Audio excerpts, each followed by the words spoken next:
It's been 2 years since the new Sherman High School broke ground. In spite of weather delays and the coronavirus pandemic, construction is still moving forward.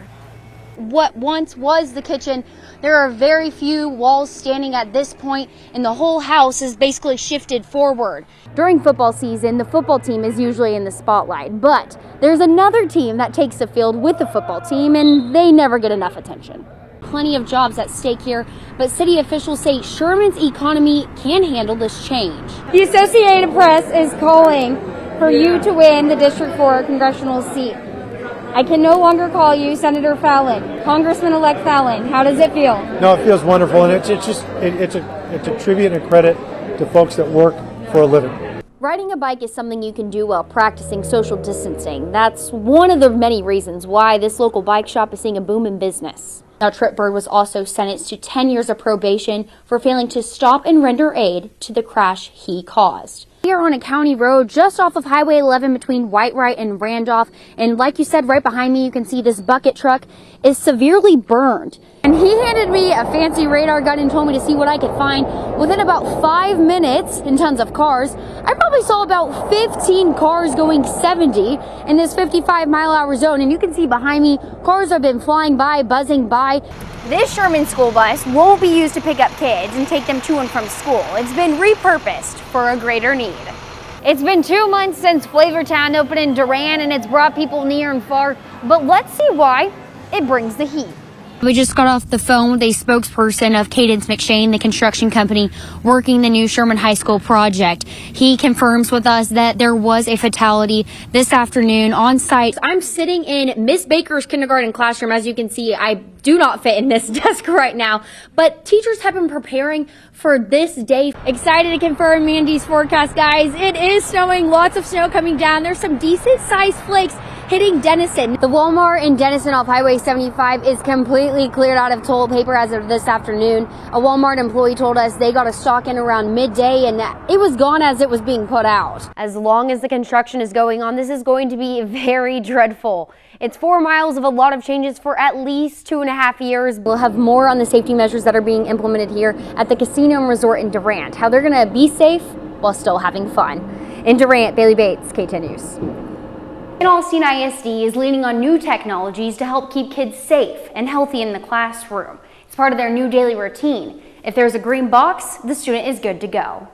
With the fever being one of the main coronavirus symptoms, schools are having their students' temperature checked daily. Kids do not need to be at school if they have a fever, and that's just the bottom line. As Van Alstyne students enter through school doors, they'll walk by a contactless temperature scan that looks somewhat like a security camera. It's done in real time. We are not recording anything and not capturing. We're just capturing faces, and it's not tied to a name or anything like that. There'll be someone here monitoring that every day. This system helps ease the process of checking every student. In less than 1 second, temperatures can be scanned. Green box, the student is clear to go to class.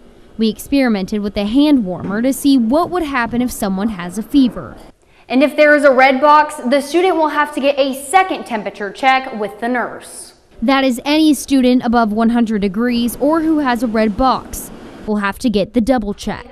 Then a student will be sent back to class or sent home. We know we're not going to catch every single kid. This is not a COVID detector. We know that. But we think it's really important to stop kiddos who have fever, who are contagious, from getting into the general population really quickly. To ensure those who are well stay well. One less exposure point that he has to someone who's sick. This new way to walk into school could be the reason school stays open and safe. In Van Alstyne, Baylee Bates, K10 News. This is my home. My word. And nobody wants to be responsible for it. A sight and a smell no one would expect in their own home. That's far more than we produce. That is the entire block in my house. That's all of their stuff in my house. Christopher Smith has been out of his house in Preston Club since before the pandemic. I come home and it's completely backed up, blown up. And now my house is flooded with poo. Sewage water has taken over his yard, and his house flooded a 1.5 years ago too.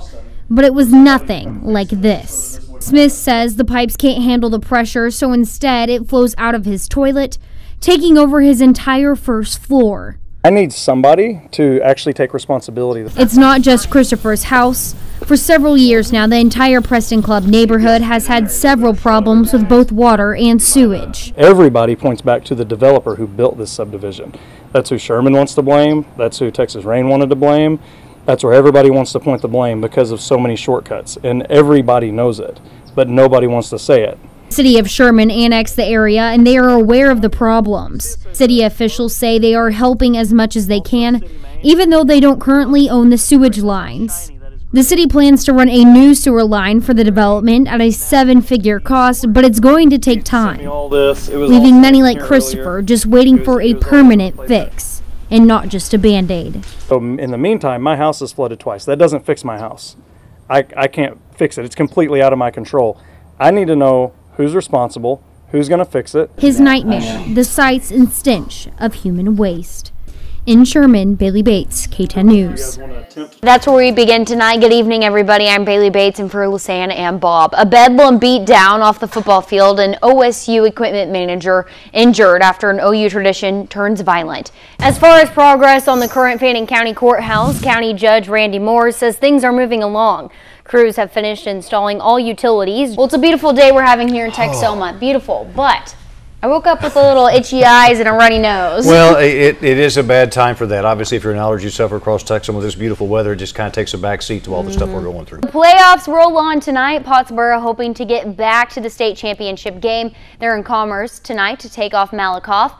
And so is our Remy Monahan. And Remy, this is one of the biggest games around the state and the area around. This is both of y'all's first time ever directing a show. I mean, what's the experience been like? What do you hope this does for you in your future? Shortages in blood donations. It's still affecting blood centers across the states, especially with elective surgeries allowed again. We begin right there tonight. Sherman police say a robbery occurred this afternoon at a Valero on Texoma Parkway. The bandit reached over the register and took some cash, benefiting the fire department now and later financially. K10 Shireen Hashem joins us live in studio.